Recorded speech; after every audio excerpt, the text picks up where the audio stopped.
Good morning, Year 4. In our reading today, we are going to be looking at The Witches by Roald Dahl. So on the website, you'll hopefully find this video. You'll also find the extract on The Witches by Roald Dahl, which will look like this. And you'll find this PowerPoint as well, which has got lots of questions in it that I'd like you to work through after we have done our reading together. It would be brilliant if before I start the reading with you, you could have a go at reading the text independently.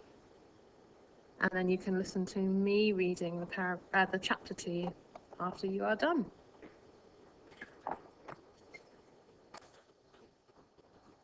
A note about witches. In fairy tales, witches always wear silly black hats and black coats, and they ride on broomsticks. But this is not a fairy tale. This is about real witches. I wonder why Roald Dahl has chosen to put real witches in capital letters. I think he's probably trying to emphasize it, and that he's not talking about the witches that we'd find in a book normally. He's trying to tell us that there are some real ones in the world and make us really think about that. The most important thing you should ever know about real witches is this: listen very carefully. Never forget what is coming next. Real witches dress in ordinary clothes and look very much like ordinary women.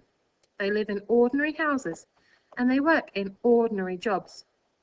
That is why they are so hard to catch. Oh, this is giving me the impression at the minute that a witch could be anybody that I encounter if they wear ordinary clothes and look like ordinary women in ordinary houses with ordinary jobs. A real witch hates children with a red-hot, sizzling hatred that is more sizzling and red-hot than any hatred you could possibly imagine. A real witch spends all her time plotting to get rid of the children in her particular territory. Oh, territory. Wonder what that means. Spends all her time plotting to get rid of the children in her particular territory. Oh, I think that means where they live.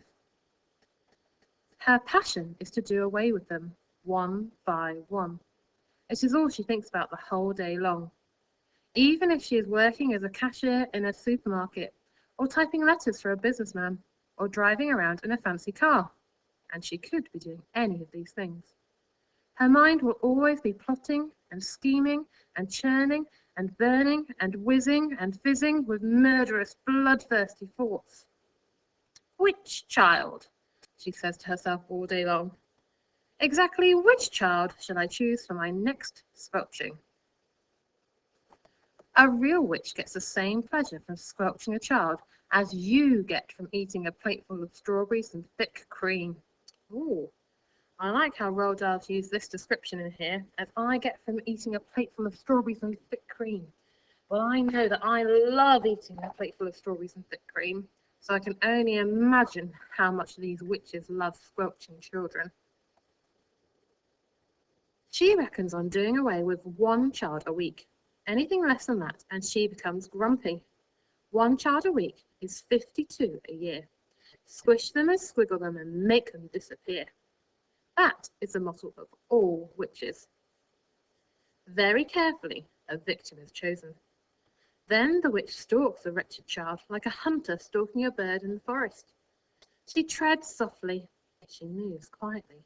She gets closer and closer, and then at last, when everything is ready, whoosh, and she sweeps.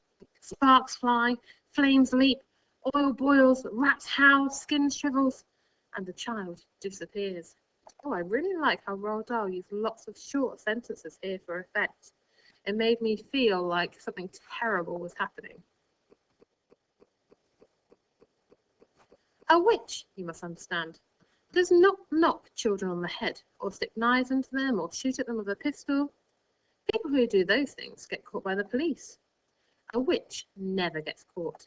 Don't forget that she has magic in her fingers and devilry dancing in her blood. She can make stones jump about like frogs, and she can make tongues of flame go flickering across the surface of the water.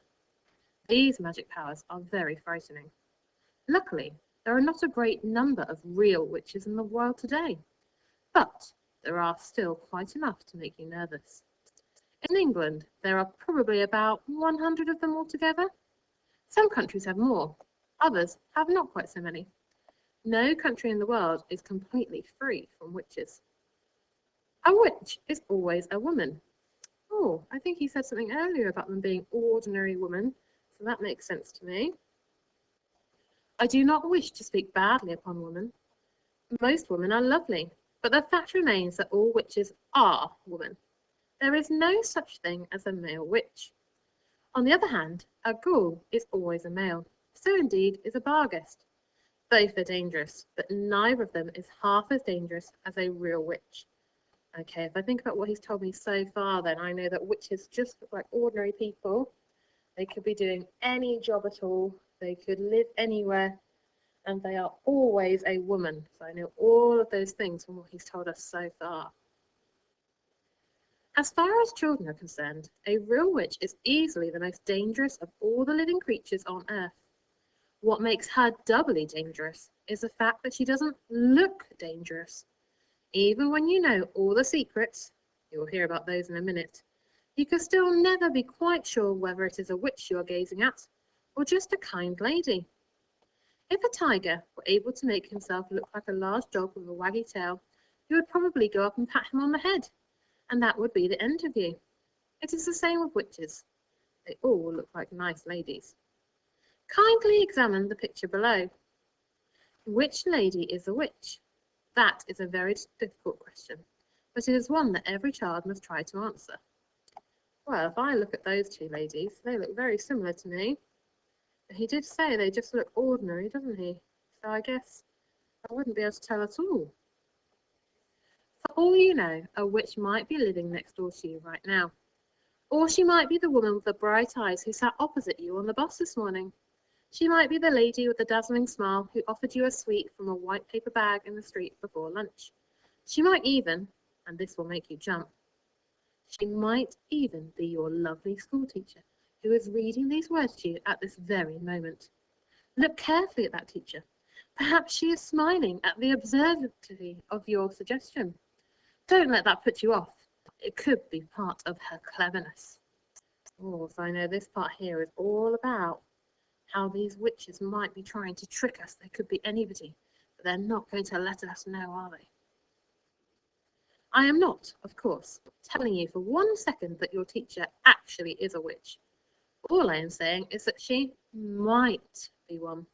It is most unlikely, but, and here comes the big but, it is not impossible. Oh, if only there were a way of telling for sure whether a woman was a witch or not. Then we could round them all up and put them in a meat grinder. Unhappily, there is no such way. But there are a number of little signals you can look out for. Little quirky habits that all witches have in common. And if you know about these, if you remember them always, then you might just possibly manage to escape from being squelched before you are very much older. Oh, if I look at this paragraph here, I think I'm going to predict that later in the book, the author's going to tell us what some of these little signals are that I need to look out for. So now I'm really intrigued as a reader. I want to read on and find out what it is I need to be wary of. If you go back to our PowerPoint now, you'll find lots of questions on here, just like we've done in class before. So there are a few vocabulary words that I would like you to see if you can find out the definition of that we've come up with in the story. If you could see if you could find these words within the story, see if you can work out what they mean. If you need to use a dictionary or look online or ask an adult, and then try and use each one in a sentence for me. Then we've got our quick start questions, which we start every lesson with. Remember, these ones are our retrieval questions. So the answer is in the text, we just have to search for them. After that, there are a few more questions which you might have to have a bit more thinking time for, and you might want to talk to an adult about these. If you could write down all of your answers for me, have a brilliant go, and I'd love for you to send in the work that you have completed for me.